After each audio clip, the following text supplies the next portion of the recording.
22, the velocity function for an object is given by this one, where s is measured in feet and t is measured in seconds. What is the instantaneous velocity when t is 3? Okay, so what is the instantaneous velocity? Well, that's exactly what we do when we plug this in. So this is actually interesting because they said s, but then they already took the derivative. So what they're playing with you. All right, we already have it. So what we got to do is just throw in the 3, okay? And that's going to be 9. 15 times 9 is 135 plus 8. It's going to be 143. Is that right? Is that right? Is that what I'm getting? 13 plus 8. Oh, because this is negative. Dup. So that'd be negative 127. Okay, so negative 127 feet per second. Because 8 is actually positive, that's negative.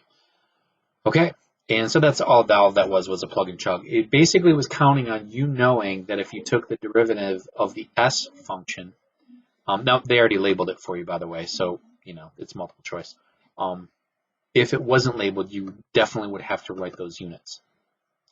They're basically making sure that you understand that this is the function for instantaneous velocity. Okay, they're kind of counting on you taking the next derivative, and then what you would be doing is you would be doing negative 30. I bet you they got negative 30. Oh, they don't have it. I thought negative 30 plus 8. Let me just think here. If you plugged in a 3. No, anyways. An object is thrown straight down from a 225 with an initial velocity of 46 feet per second. Position is described as is this. Okay, so you had to remember the very last thing that we were basically working on before we started taking this test or reviewing for the test. The function looks like this. You have the position function. It's always the acceleration of gravity, okay, t squared. Then it's always the velocity, okay, adding the actual height, okay. So this is just standard physics 101. So we are looking then at the position function is negative 16 t squared. You are going at with an initial velocity of 46 feet per second, but it is being thrown straight down. So this is a negative 46 feet per second. So we'll put negative 46t. And then we're going to add how high we were at the beginning. And it's 225. So that is here. And it looks like, is this the guy? Okay, that's not negative. That's not, okay. This is if this would have been in meters. So watch out for that. This is in feet. That's in meters. So different. In America, it's negative 16. And anywhere else in the world, it would be negative 9.8. Okay. And then this actually would have changed too because 46 feet per second, this would have had to change. But anyways, our answer clearly is A. Okay, differentiating y prime here. This, we're going to have to go, we have to go with the quotient rule. There's just no way around it. So the derivative, the f function is 5. F prime is 5. I'm sorry, the f is 5x. F prime is 5. G is x squared plus 1. And g prime is 2x. So we can just use this for the formula over here. All right. I think I already got a feeling of what it's going to be. But let's check out 5 times not the derivative minus 5x times the derivative, which is 2x, all over x squared plus 1 squared. All right, let's see what this pans out for us. We're going to get 5x squared plus 5 minus 10x squared over x squared plus 1 squared. We can combine these two, so we get a negative 5x squared plus 5 over x squared plus 1 squared. I'm going to take a second to look at my possibilities here. Looks like what they did is this is the only one with a square. It can't be this guy. This doesn't make sense because they switched the negative and nothing changed. So this, they switched the order so that we could factor out a positive 5. So you can kind of see here that they factored out a positive 5 and then switched the order. Okay.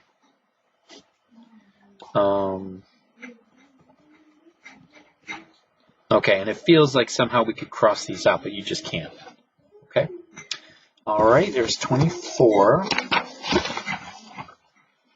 All right, so cotangent. Let's see if I can remember what that one is. We're going to differentiate this guy. Okay, so this one's no problem. But cotangent, all right, so what I do remember tangent, his derivative is secant squared x. So cotangent is actually the other one. He is cosecant squared x, but he's also negative. Okay. So he's negative. So try to remember that, like this and this are related. So this guy is kind of the opposite of him in a way. So we've got minus 3 cosecant squared x, and which one is that it?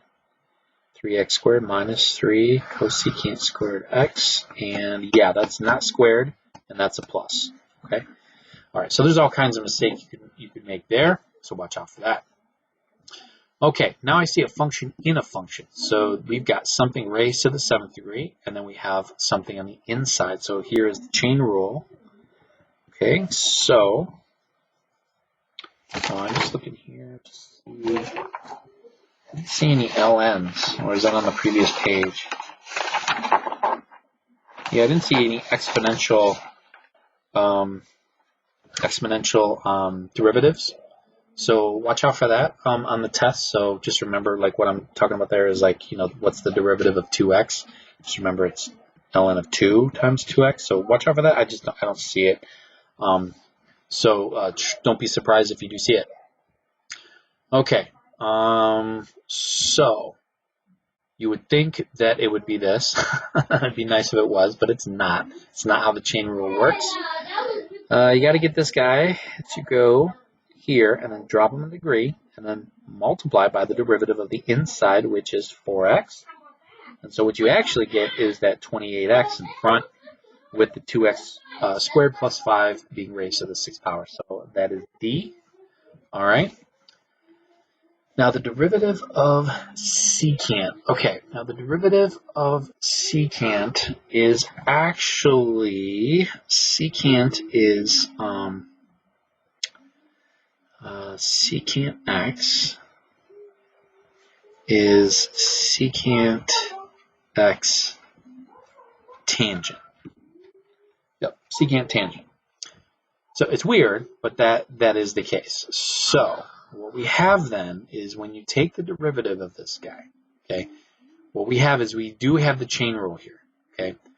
But one thing I noticed that when I was grading your tests is that when you took the derivative, you lost what was still inside. So that 1/2 is still there, okay? And I'm going to ignore this now. I'm just going to call this f prime of x. That half is still there, but then multiply by the derivative of the inside, which is just 1/2, okay? Because the derivative of 1/2 x is just 1/2. So our answer is right here, okay? Okay, derivative here. This is the chain rule twice. So you can see that this is 2 sine of t times cosine of t minus, okay, it'll be actually 2 sine of t. No, I'm sorry, plus 2. Oh, I'm jumping ahead of myself. Okay, whoa. Okay, time out. I'm talking to myself. Minus, okay, 2 cosine t, drop a degree, times negative sine of t. Okay, so this becomes positive. So what we end up getting is 2 sine t cosine t plus 2 cosine t sine t. Well, those are the same thing. They're just switched out of order. So you can just add those two together and get 4 sine t cosine, because this and this are the same. Okay, they're like terms. Okay, so now we're going to use the chain rule, and we're going to get some, okay, we're looking for double prime now, so the second derivative of this guy. Let's, what are we at time, 10 minutes? Okay, we'll do the last 3 in some video.